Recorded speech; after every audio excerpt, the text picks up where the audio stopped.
नमस्कार, welcome back to my channel Ask Astroid. आप सबों का हमारे इस चैनल में बहुत बहुत स्वागत है। आप सबों को हैप्पी धनतेरस, हैप्पी दिवाली। दिवाली आप लोगों के लिए बहुत बहुत मंगलमय हो। तो आज का हमारा टॉपिक है, आप समझ गए होंगे, वो है दीपावली। देखिए, दीपावली जो है पूरे भारत में कश्मीर से कन्याकुमारी और आसाम से गुजरात तक ये मनाई जाती है हमारे देश में। और महाराष्ट्र में, गुजरात में और बहुत से भाग में दीपावली का अगला दिन जो होता है परेवा, वो नए वर्ष का शुभारंभ होता है। दिवाली या दीपावली ये हमारे सनातन संस्कृति का एक अभिन्न अंग है और इस दिन का तांत्रिक महत्व बहुत है। पूरे विश्व के तांत्रिक इस दिन की प्रतीक्षा करते हैं। आज हम आपको इसमें कुछ अचूक तरीके बताएंगे जिसके वजह से आप सारे साल धन और सौभाग्य की वृद्धि पाएंगे। छोटे छोटे उपाय हैं, बहुत से लोगों के रुके हुए काम कैसे बने उसके बारे में हम आज आपको थोड़ा सा बताएंगे। और दिवाली पे कैसे पूजा करनी चाहिए, क्या करना चाहिए, वो हम आपको थोड़ी जानकारी देंगे। आप इस बार इस विधि को अपना के देखिए, निश्चित रूप से किस्मत आपकी पलटेगी, ऐसा मेरा पूरा विश्वास है। तो बने रहिए हमारे साथ वीडियो के अंत तक। आइए शुरू करते हैं। दीपावली ये कार्तिक मास के कृष्ण पक्ष की अमावस्या के दिन में ये त्योहार हम मनाते हैं।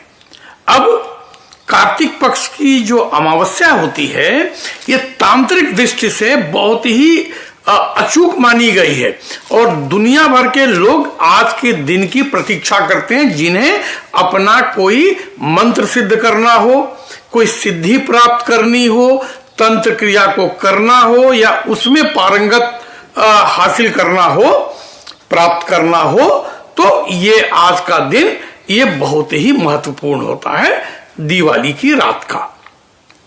तो हम क्या करें?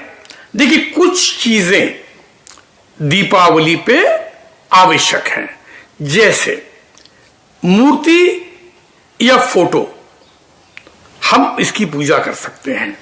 अब मूर्ति में क्या करें और क्या नहीं करें? सर्वोत्तम मूर्ति स्वर्ण की मानी गई है, सोने की। उसके बाद में चांदी की मूर्ति मानी गई है। अब हर आदमी सोने और चांदी की मूर्ति तो रख नहीं सकता, तो उसके बाद में अष्टधातु। अष्टधातु आजकल मिलता नहीं है। फिर क्या बचा? फिर बचा पीतल और तांबा। इसमें लक्ष्मी का वास माना गया है, तो इनकी कोई भी मूर्ति हो तो सर्वोत्तम मानी गई है। अगर मूर्ति की जगह जो लोग फोटो रखना चाहते हैं, ये आप बिल्कुल फोटो के साथ में भी लक्ष्मी पूजन कर सकते हैं, दिवाली का पूजन हो सकता है। लेकिन लक्ष्मी का पूजन काष्ठ की मूर्ति से नहीं होता है। लकड़ी की मूर्ति बना करके या जो लकड़ी की मूर्तियां जो मिलती हैं उससे दीपावली का पूजन नहीं होता है। शास्त्रों में ऐसा विधान है, क्योंकि लकड़ी में शनि का वास होता है। तो लकड़ी सिर्फ जो मूर्ति पूजित जाती है वो श्री जगन्नाथ जी महाप्रभु की है, लकड़ी की मूर्ति। क्यों? क्योंकि शनि स्वयं उनके भक्त हैं। जगन्नाथ जी स्वयं शनि देवता के आराध्य हैं। इसलिए जो लोग कृष्ण का पूजन करते हैं, जगन्नाथ जी का पूजन करते हैं, उनको शनि का कोप नहीं लगता है, हनुमान जी के अलावा। ये दो ही लोग हैं। तो लकड़ी का पूजन और मूर्ति का पूजन नहीं करते हैं। आप कोई भी मूर्ति ले लीजिए, फोटो ले लीजिए। फोटो किसी न किसी फ्रेम में जड़ी होनी चाहिए, मतलब कि लूज एंड वाले या खाली वो पत्ता, या बहुत से लोगों को मैंने देखा है जो ग्रीटिंग कार्ड पे लक्ष्मी जी छपी आती है, लोग वही रख देते हैं। वो ठीक नहीं होती है, उनमें पूजा करने से आपको निष्फलता मिलती है। तो अब आप ये पूजन करें। पूजन की पूरी विधि कैसे करनी चाहिए, क्या मंत्र होने चाहिए, मैं आपको डिस्क्रिप्शन बॉक्स में वो भी दे दे रहा हूं, जो मंत्र आपको पढ़ने हैं। तो पूरी डिटेल पूजा की पूरी विधि आपको नीचे डिस्क्रिप्शन बॉक्स में मिल जाएगी, आप वहां से कॉपी कर लीजिए। प्रिंट कर लीजिए या आप मोबाइल पर रखिए या टैबलेट पर रखिए, आपकी इच्छा है। तो आप पूजा करें मूर्ति अथवा फ्रेम में जटित फोटो की। अब दूसरी बात आई कि मिट्टी की मूर्ति बहुत पवित्र मानी जाती है और दीपावली पे बहुत लोग मिट्टी की मूर्ति का पूजन करते हैं। उत्तर प्रदेश, बंगाल, इन जगहों पर मिट्टी की मूर्तियों का प्रचलन बहुत ज्यादा है। बनारस में खास तरह की मूर्ति बनती है, बड़ी ट्रेडिशनल होती है, लाल, वो सिर्फ लाल और सुनहरे रंग की होती है, दूसरा कोई इसमें रंग होता नहीं है, और वहां से वो सारे विश्व में भेजी जाती है।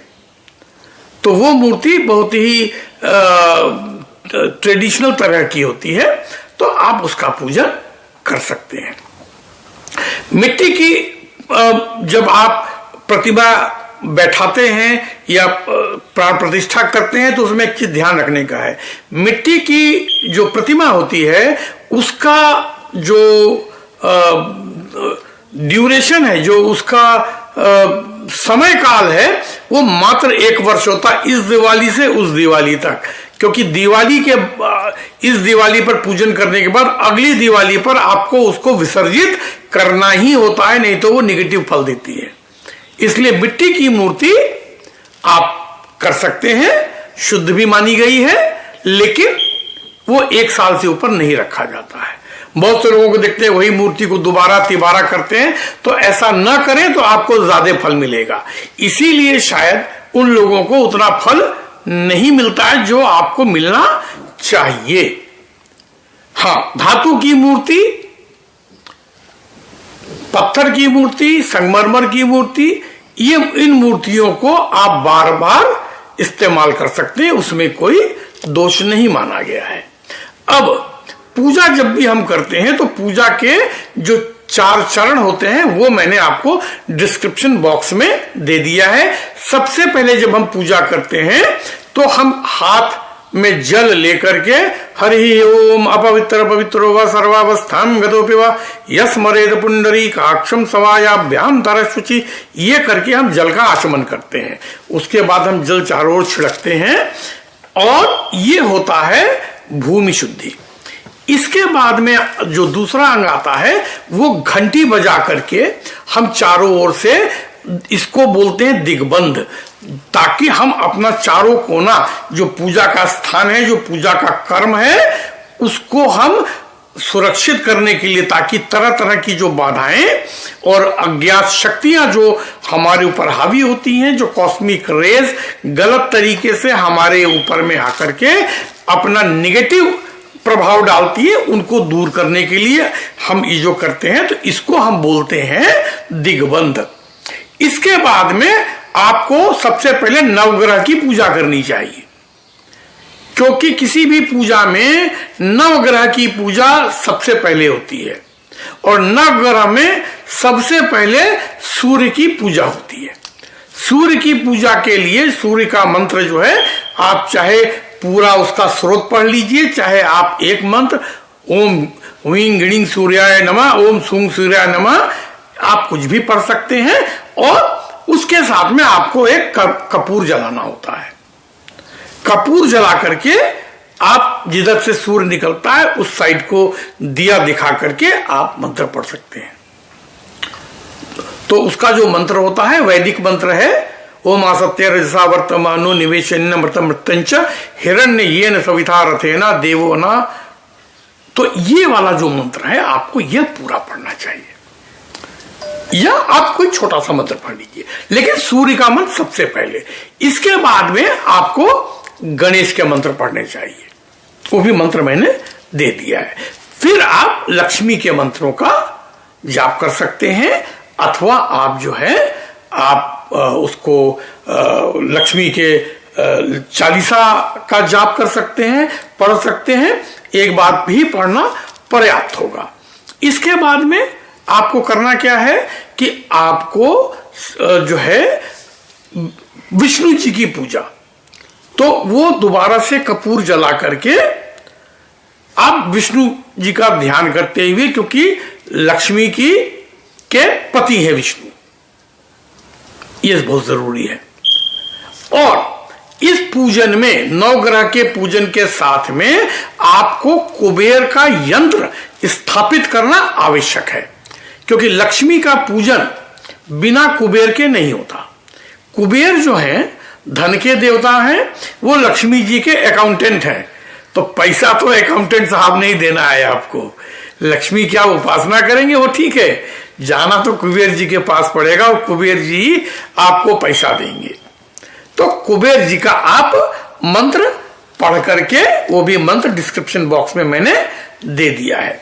अब कुबेर का यंत्र आप चाहे वो स्वर्ण पर हो, रजत पे हो, चांदी पे हो, अथवा पीतल या तांबे पे हो, किसी पर बना हो, या सोने का पॉलिश चढ़ा हो। स्वर्ण होने से उसकी महत्ता ज्यादा होती है। तो अगर तांबे का भी वो है तो आप समय रहते हुए भी वो 2 घंटे के भीतर में आपको इंडिया में तो सोने का पॉलिश चढ़ा करके दे देंगे, तो आप वो करा सकते हैं। इसके अलावा भी आप इसको डाउनलोड भी कर सकते हैं और उसमें प्राण प्रतिष्ठा कर लीजिए। प्राण प्रतिष्ठा का तरीका मैंने पहले बताया कि वो धनतेरस के दिन से शुरू करना चाहिए। उसको यंत्र को किसी साफ प्लेट में रख के चावल से ढांक दीजिए, अगरबत्ती जला दीजिए, 2 फूल चढ़ा दीजिए, और उसके बाद में धनतेरस को कुबेर जी का मंत्र पढ़ के हाथ जोड़ के उसको आप निकाल के उसको फ्रेम में लगा लीजिए। वो दिवाली की पूजा के लिए तैयार है। इसके अलावा जब आप कुबेर जी का यंत्र का कर लेंगे, तब विष्णु का आप मंत्र पढ़ेंगे। वो मंत्र भी मैंने दिया हुआ है। उसके बाद में आप अंजलि में फूल लेकर के इनको अर्पित करेंगे, पुष्पांजलि, उसका भी मंत्र दिया हुआ है। और उसके बाद में आप भोग लगाएंगे भगवान जी को, जो भी आपको पसंद है। तो लक्ष्मी जी को आप कोई भी पीली वस्तु का भोग लगाएं, वो सबसे उत्तम माना गया है। अच्छा, बहुत से लोग यहां पर 9 तरह के नवधान्य भी रखते हैं। अब देखिए, नवधान्य जो है ये एक बड़ा मिसकंसेप्शन है इसके बारे में। नवधान्य को लोग समझते हैं कि 9 तरह का अनाज। ठीक है, 9 तरह का अनाज होता है, वो नवग्रह के लिए होता है। नवधान्य जो कहलाता है, चूंकि कार्तिक मास में धान की पहली फसल कट के आती है खेतों से, तो जो पहला धान की फसल आती है वो हम ईश्वर को अर्पित करते हैं, इसलिए वो नवधान्य कहलाता है। नया अनाज, नव धान्य, नौ धान्य नहीं है। लेकिन बाजार में लोग 9 तरह का, उड़द की दाल, इसकी दाल, उसकी दाल, वो समझते कि 9 तरह का धान अनाज इकट्ठा कर लो, चढ़ा दो। आप चढ़ा सकते हैं, 9 तरह का अनाज चढ़ा सकते हैं, लेकिन यहां पर इसीलिए जो है लक्ष्मी पूजन में राइस, पफ्ड राइस, खीले, मुरमुरे और खीले, ये चढ़ाया जाता है, क्योंकि ये धान से बनता है। तो ये चढ़ाने का रिवाज है। हमारे बचपन में तो वो उसको बोलते थे हम लोग भंडेर, वो बड़ा कुल्हड़, छोटा कुल्हड़ रंगा हुआ, पेंटिंग हुआ, उसमें हम लोग ये रख के, और चीनी से बने हुए खिलौने आते थे, नॉट चीनी मिट्टी, शुगर कैंडी के खिलौने आते थे, तो वो उसमें डाल के, मिश्री डाल करके चढ़ाया जाता था। तो आप जो आपके वहां रीति रिवाज है आप उससे कर सकते हैं। जो हमने विधि दी है वो भी कर सकते हैं। जो क्रम यही रखिए, मंत्र जो आपको सरल लगते हो, जो आप करते आए हो, आप वो कर सकते हैं। अब इसके बाद में प्रसाद भोग लगाने के बाद में आप अपना अगर कोई जाप करना हो आप जाप कर सकते हैं। यहां पर एक बहुत खास चीज हम आपको बताना चाहते हैं। जैसे बहुत से लोगों के काम रुकते हैं, बनते बनते अटक जाते हैं, बहुत दिनों से कोई काम रुका हुआ है, नहीं हो पा रहा है, तो दिवाली की रात एक ऐसी रात है जो आपके किस्मत के बंद दरवाजे को खोलने का सामर्थ्य रखती है। तो दिवाली की रात इसीलिए बहुत महत्वपूर्ण मानी गई है। आपको करना क्या है, अपनी इस पूजा में आपको एक ताला ले आइए बाहर से, बाजार से। ताला लाने के बाद में आपने उसको खोलना नहीं है, खोलना नहीं है। देखिए, ये कोई टोना टोटका नहीं है, ये कोई आपकी कोई बला किसी के पास नहीं जाएगी। पहली बात आप समझ लीजिए कि कोई दूसरे को हानि पहुंचेगी, इससे कोई हानि नहीं पहुंचेगी। ये मैं आपको पहले बता देता हूं। ये सिर्फ एक क्रिया है कि घर में घुसने के लिए ताला खुलना चाहिए। तो आप एक बंद ताला ले आइए, नया ताला। जितना आपको इच्छा है कि कितना धन मिले और कितने धन को रखने के लिए कितना सुरक्षित ताला चाहिए, तो वो 5-7 रुपए वाला वो चाइनीज ताला मत लीजिएगा, तो किस्मत में आपको मिलेगा भी उतना ही उस ताले के हिसाब से। तो कोई ढंग का ताला लाइए और ताले को आप जो है पूजन में रखिए। पूरी जो उसके लिए कोई अलग से पूजा नहीं करना, सिर्फ पूजा में जैसे आप सामान खरीदते हैं, धनतेरस पे खरीदते हैं ये, और दिवाली पे जो कोई खरीदारी करते हैं, तो आप एक ताला खरीद लें उस दिन। पीतल का हो तो वो सर्वोत्तम है। तांबे कॉपर के ताले आजकल मिलते नहीं, पहले होते थे। और नहीं हो तो स्टेनलेस स्टील का खरीदें, जो भी आपको मर्जी हो, लोहे का खरीदे, किसी का खरीदे। तो एक ताला खरीद के रख लें और वो पूजा में रखें। पूजा के बाद में जो भी आपको पहला रविवार पड़े, जो भी दिवाली के बाद, क्योंकि ये जो मैं बना रहा हूं, आपको जो बता रहा हूं, ये कोई 2020 की दिवाली के लिए नहीं है। ये अगर इस वक्त करें तो इस वक्त का जो मुहूर्त है ये बहुत बढ़िया है, क्योंकि शनि 30 सालों बाद अपने घर में आके बैठा है और अभी वो मार्गी है। तो आपको इसका बहुत फायदा मिलेगा, जो किस्मत के रुके हुए काम है। उस दिवाली के बाद जो पहला संडे पड़ता है, आप इसको लेकर के किसी भी चौराहे के पास में या किसी भी भीड़ भाड़ वाली जगह पर छोड़ दीजिए।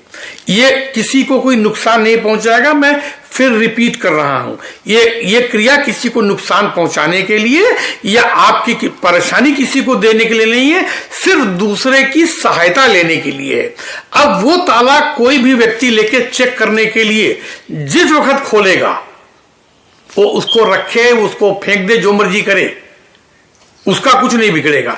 लेकिन ताला खुल जाएगा तो आपकी किस्मत का भी ताला खुल जाएगा। ये आप पक्की बात समझ लीजिए। तो इस दिवाली पर ये छोटा सा उपाय आप आजमा के देखें। ईश्वर चाहेगा तो आपकी किस्मत का ताला इस साल जरूर खुलेगा। तो आप दिवाली मनाएं, खूब जोरों से मनाएं, और किसी चंपू के चक्कर में नहीं आए कि पटाखे नहीं बजाने हैं। अगर बच्चे बजाना चाहते हैं तो जरूर बजाइए, कोई प्रदूषण नहीं होता है ऐसा। ये सिर्फ कहने की बात है। प्रदूषण रोकने के लिए आपको बाकी 364 दिन और हैं, जिसमें आप बहुत तरह से प्रदूषण रोक सकते हैं। आप 2 दिन कार मत चलाइएगा, 2 दिन आप स्कूटर मत चलाइएगा। जो आपने प्रदूषण यहां किया वो वहां हो जाता है। जैसे आपने देखा है कि आज हम लोग जब भी एयरलाइंस में जाते हैं इंटरनेशनल में, तो वो कहते हैं कि भाई आप कुछ पैसा देना चाहते हैं कार्बन फुटप्रिंट्स के बदले में, क्योंकि हम जहाज से जाएंगे तो जो कार्बन फुटप्रिंट्स आते हैं तो उनको कंपनसेट करने के लिए हम उनको कुछ डोनेशन देते हैं। हम जो उनको डोनेशन देते हैं तो वो इंडोनेशिया, मलेशिया और ब्राजील और चिली जैसे देशों को या और देशों में जहां जंगल है उनको वो फंड करते हैं कि भाई तुम जंगल लगा लो, हमने तो गंदगी कर दी, तुम जंगल लगा लो। तो इसी प्रकार से आप पोल्यूशन रोक सकते हैं। किसी और जो है लिबरल और इनके बहकावे में मत आइए। आप आराम से, हमारे अपने विचार में पटाखा जलाना पैसे की जरूर बर्बादी है, उसमें आग लगाने के बराबर मैं मानता हूं। इस नजरिए से तो ठीक है। अगर आप ये सोचते हैं और उस पैसे का आप किसी गरीब आदमी को कुछ खाना देते हैं, कुछ वस्त्र देते हैं, वो अलग बात है। लेकिन अगर जलाना चाहते हैं जरूर जलाइए। तो इस उम्मीद के साथ में आपकी दीपावली खूब अच्छी हो, बढ़िया हो, सुखी रहें, स्वस्थ रहें और खूब खूब आप लाभ प्राप्त करें। जो 2020 में आपसे छिन गया है उसका 2 गुना वापस आए, 4 गुना वापस आए, ऐसी हमारी इच्छा है, प्रभु से प्रार्थना है। आप सबों को बहुत बहुत दिवाली मुबारक हो, दिवाली शुभ हो। मिलते हैं किसी और एक एपिसोड में। तब तक सुखी रहिए, स्वस्थ रहिए। नमस्कार।